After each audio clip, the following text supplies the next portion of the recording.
Greetings of the day, everyone. I am Achaya. I am working as an assistant professor in the Department of Agricultural Engineering in SNS College of Technology, Coimbatore. In this video, I am going to explain about the interesting topic Sufi movement, which is coming under the ghost essence of Indian traditional knowledge. So, what is Sufism? Sufism is derived from the Greek word which means the pure, and the people who are following it is known as the Sufis.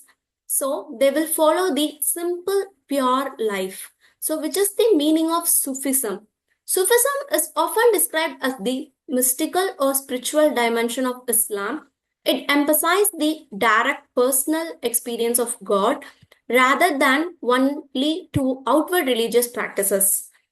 Which is rooted in the love of God, Sufism encourages self purification and the development of inner virtues. Practitioners who are following Sufism, which is known as the Sufis, and they seek to attain closeness to the divine through devotion and prayer and through their ethical living. Then, origin of Sufism. Sufism began to develop in 8th century, shortly after the spread of Islam. Sufism is nothing but it is the religious reformal movement, which is only confined to the Muslim Islam. It is not any beyond limit the Islam. So it is only focusing on the Islam. So, it emerged as a reaction against the increasing materialism and rigid legalism of the Umayyad Caliphate. Early Sufis led simple and aesthetic lives inspired by the Prophet Muhammad's humility and spiritual devotion. So, next, the core philosophical ideas that are following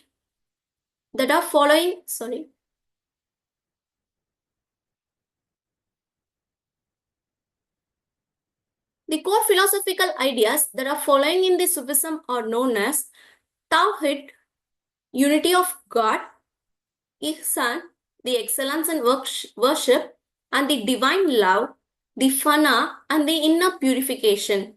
Tawhid, which is known as the unity of God, everything in creation reflects the God's presence. The Ihsan, which is known as the excellence in worship, which is known as serving God as though one sees Him. The divine love is the ultimate goal is union with God through love. The Fana is the annihilation of self, losing one's ego to become one with this divine. And the inner purification. Hereby I am mentioning the inner purification, which means the inner detoxification of mind and our soul and our heart. So, through this detoxification of inner thoughts by removing greed, pride, and hatred from the mind and soul, which will be helpful in the inner purification. These are the major and main core philosophical ideas that are following in the Sufism and through the Sufi movement, and they are preaching the same for the people and the other preachers also.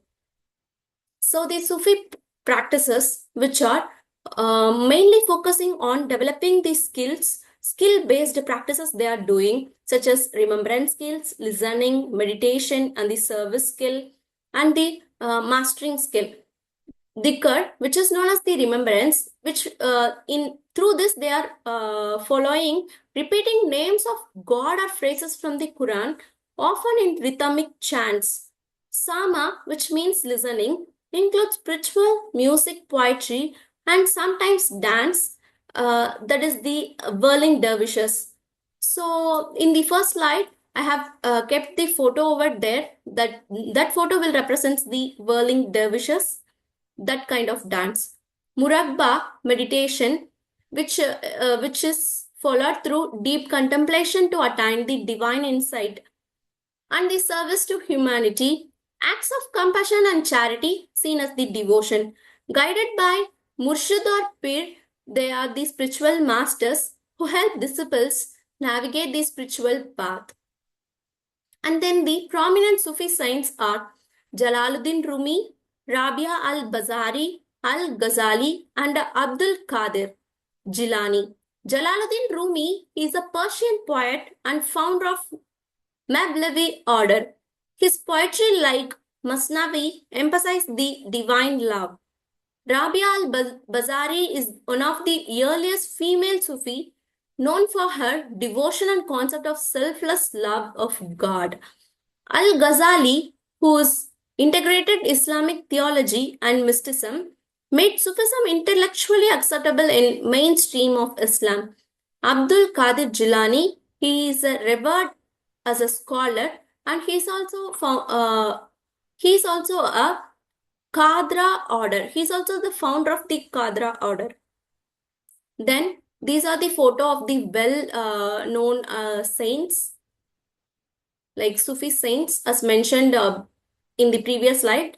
Jalaluddin Rumi, Rabia al-Bazari, al-Ghazali, and Abdul Qadir Jilani. These are the photos of that Sufis. And then the Sufi orders. Sufi orders or Sufi brotherhoods or tariqas spread Sufism globally. They are Chishti orders and Shravadi order, Qadri order and Naqshbandi order. So mostly and mainly the first two mentioned orders are followed. They are Chishti order and Shravadi order. Chishti order, popular in India, which emphasized love, tolerance, and openness towards the people, and the Shuravadi order, which combined the mysticism with the public service, mainly focusing on the service to the people. Qadri order, which spread widely, known for the scholarship and the spiritual discipline, and the Naqshbandi order, which emphasized the silent meditation and the strict Islamic following.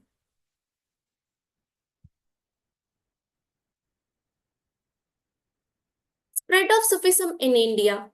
Arrived with Arab traders, Persian mystics, and missionaries between the 11th and 13th centuries, which took root during the Delhi Sultanate and flourished under the Mughals, and it appealed to the mass due to its inclusive and loving approach, transcending religious boundaries. Sufis adopted local languages, customs, music for the spread of Islam. So the famous Indian Sufi saints are Khwaja Moinuddin Chishti, Hazrat Nizamuddin Azulia, and Baba Farid in Punjab, and the Bu Ali Shah Kalandar in Haryana.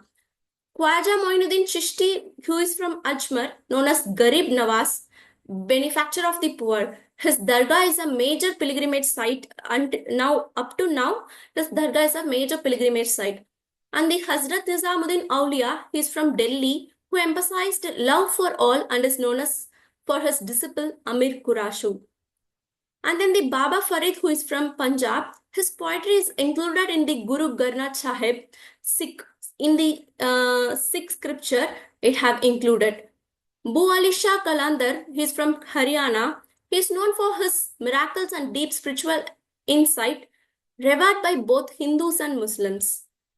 And the legacy of Sufi movement, which helped lay foundations of the Bhakti movement by promoting love for a personal God, which deeply impacted the Indian music, language, and literature, which inspired generation of mystics, poets, and musicians, continues to influence even up to now modern spiritual movements across the world, which is the legacy of Sufi movement.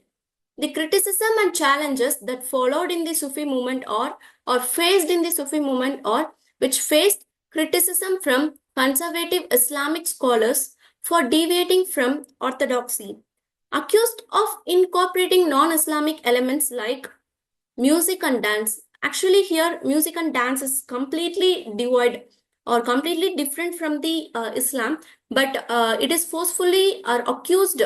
They got accused for incorporating it into the Islam culture. In modern times, targeted by extremist ideologies.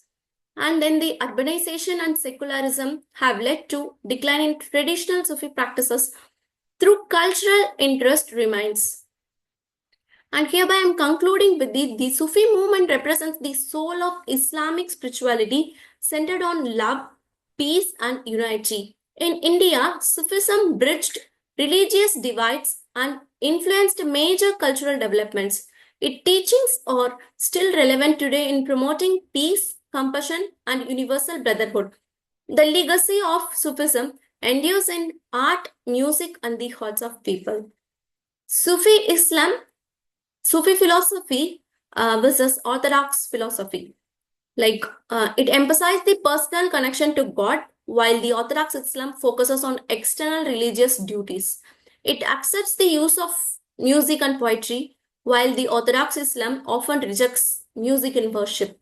It is flexible in practice. It adheres to the strictly by law that is known as Sharia. It inclusive of all people can be exclusive in practice only towards the Islam. So thank you. Hope you understand this video and see you in next video. Thank you.